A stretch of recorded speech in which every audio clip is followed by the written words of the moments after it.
Ketua Mahkamah Konstitusi MK Soehartoyo memprediksi jumlah gugatan sengketa pemilu atau perselisihan hasil pemilihan umum PHPU 2024 meningkat dari jumlah gugatan pada PHPU tahun 2019. Di tahun 2019 jumlah PHPU mencapai 262 perkara.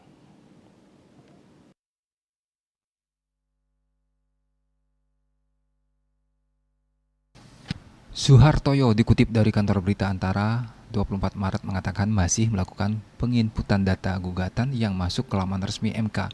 Ia menjelaskan MK masih menghitung pendaftaran yang diajukan oleh perseorangan atau partai. Pendaftaran PHPU tahun 2024 berakhir pada Sabtu 23 Maret.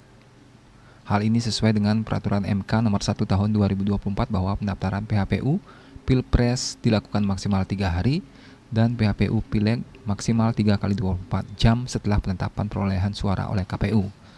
Hingga Minggu 15 WIB total permohonan yang tercatat di laman resmi MK ialah sebanyak 265 permohonan. Jumlah itu terdiri dari 2 permohonan PHPU Pilpres, 10 permohonan PHPU Pileg DPD dan 253 permohonan PHPU Pileg DPR. MK akan tetap menerima pendaftaran tersebut karena lembaga peradilan tidak bisa menolak perkara, hanya saja nantinya akan diputus oleh rapat hakim bagaimana terkait permohonan yang sudah lewat waktu. Ada syarat-syarat formal yang akan dipertimbangkan. Bali Pos melaporkan.